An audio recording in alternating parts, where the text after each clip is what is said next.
Hey everyone, welcome again on my YouTube channel creative and info hub. So guys, मैं हूं मनीषा मीना। आज के इस वीडियो में मैं आपके साथ शेयर करने वाली हूं अपने नोट्स। ये नोट्स मैंने 2019 में प्रिपेयर किए थे फॉर माई सेल्फ, जो आज आप लोगों के लिए मैं आपके साथ शेयर करने वाली हूँ अपने इस चैनल पे। एंड गाइस, ये सोशल साइंस के नोट्स हैं जिनके ऊपर आज हम डिस्कस करने वाले हैं, जिसका टॉपिक है 5 year plans. DElEd entrance exam में एक बहुत ही अच्छा टॉपिक ये दिया हुआ है, आप लोगों के लिए हेल्पफुल रहेगा। सो इसलिए आई थॉट कि क्यों ना मैं आपके साथ शेयर कर दूँ। इसके अलावा जो मैथ्स के टॉपिक्स हैं, लकीली सारे टॉपिक्स के ऊपर नोट्स मेरे चैनल पे मेरे पास अवेलेबल थे। सो मैथ्स की वीडियोस मैं अपने चैनल पे प्रोवाइड नहीं करा सकते, क्योंकि आप लोगों को पता है मैथ्स की थ्योरेटिकल प्लस प्रैक्टिकल नॉलेज अगर आप अच्छे से नहीं दे सकते तो फिर वो यूजलेस होती है। तो इसलिए मैंने नोट शेयर कर दिए हैं। मैथ्स के नोट्स के लिए आपको क्या करना है, आपको जाना है मेरे चैनल के अबाउट सेक्शन में। वहाँ पे आपको मेरे टेलीग्राम का लिंक मिल जाएगा। उस लिंक पे क्लिक करके आप मेरे डायरेक्ट टेलीग्राम चैनल के पेज पे पहुँच जाएंगे, जहाँ पे मैंने आपको पीडीएफ शेयर कर दी है मैथ्स के सभी टॉपिक्स की। तो आप उन नोट्स को देख सकते हो। उसमें पहले इंट्रोडक्टरी पार्ट है, उसके बाद मैंने बहुत सारे क्वेश्चंस आपके साथ शेयर किए हैं, सॉल्व क्वेश्चंस हैं।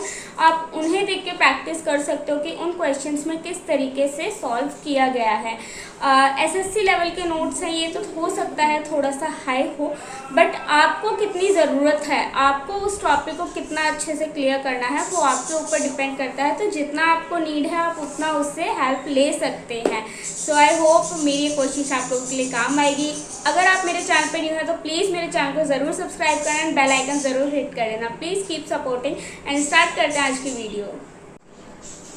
सो गाइज, यूँ तो आपको गूगल पे, यूट्यूब पे बहुत सारा कंटेंट मिल जाएगा, बट हमें ब्ला ब्ला ब्ला नहीं पढ़ना है। हमें सिर्फ मेन चीज़ें पढ़नी है, मेन पॉइंट्स पढ़नी है, टू द पॉइंट पढ़ना है, ताकि हमें अच्छे से समझ में आए। क्योंकि अब हमारे पास इतना टाइम है नहीं कि हम आलतू फालतू की चीज़ों को भी पढ़ें। हम सिर्फ मेन पॉइंट्स पे फोकस करेंगे और इस छोटी सी क्विक वीडियो में हम पाँचों 5 ईयर प्लान्स डिस्कस कर लेंगे इम्पॉर्टेंट तरीके से।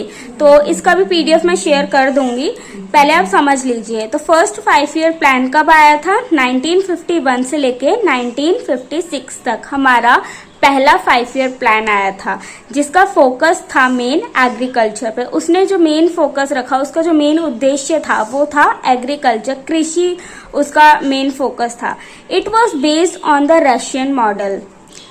मेन मोटिव क्या था इसका? प्रोवाइड फूड अवेलेबिलिटी, सभी लोगों के पास भोजन हो, सभी लोगों तक अच्छा भोजन, अच्छा खाद्य पदार्थ लाइक गेहूं, चावल, जो भी हम खाते हैं वो सभी के पास हो। उसके बाद है enhance the capacity of production in the economy of country. उस टाइम पे हमारी जो कंट्री में क्रॉप्स की प्रोडक्शन थी वो कम हो गई थी, तो इसका एक उद्देश्य था कि हम अपनी कंट्री में जो प्रोडक्शन है उसको ज्यादा से ज्यादा करें, ताकि उससे हमारी कंट्री की इकोनॉमी में भी सुधार आए और लोगों तक खाने की जो है वो पहुंच पाए, खाना उनके पास पर्याप्त मात्रा में हो। उसके बाद उसका टारगेट ग्रोथ रेट जो था वो था 2.1, और उन्होंने अचीव कितना किया? अचीव ग्रोथ रेट था 3.6%। Few dams were also constructed during this time period, like Damodar valley dam, Hiranandan dam for irrigation purpose. तो फर्स्ट 5 ईयर प्लान में ये 6 पॉइंट्स थे जिनको आपको ध्यान रखना है।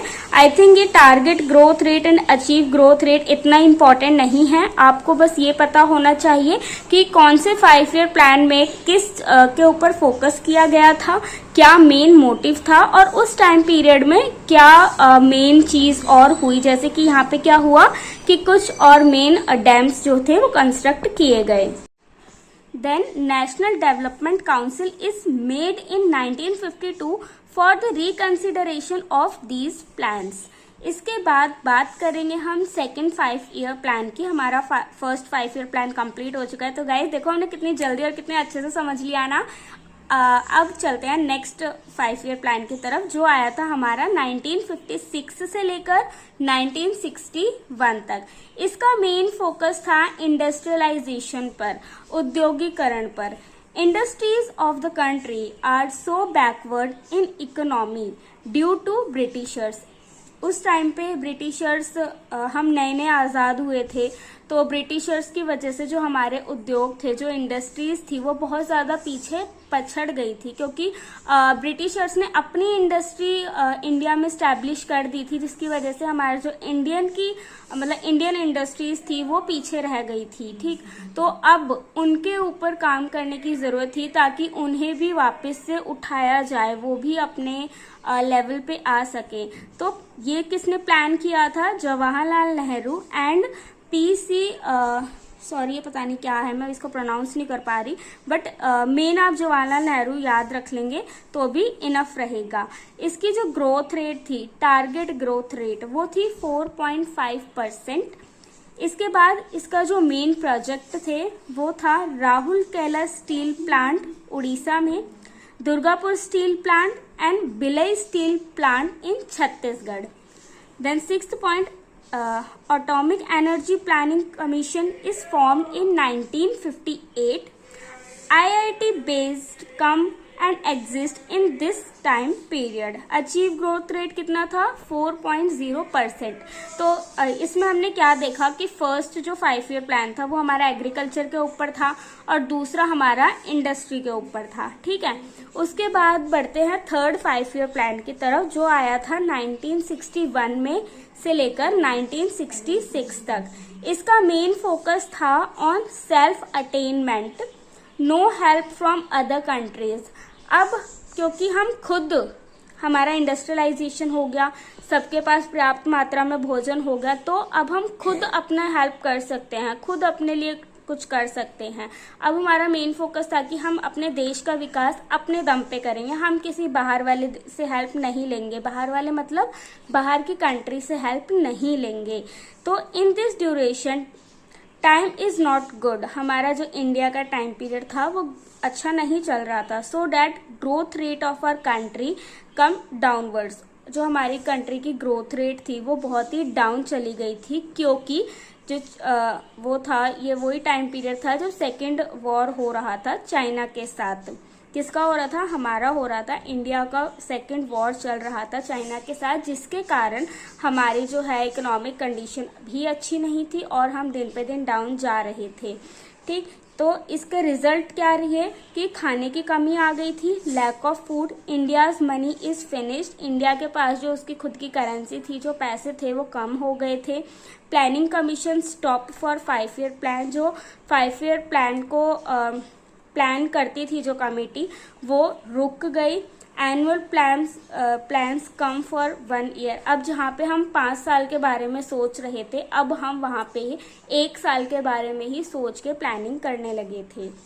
तो मेनली थर्ड 5 ईयर प्लान में क्या है कि हम किसी और से हेल्प नहीं लेंगे, हम खुद अपनी हेल्प करेंगे।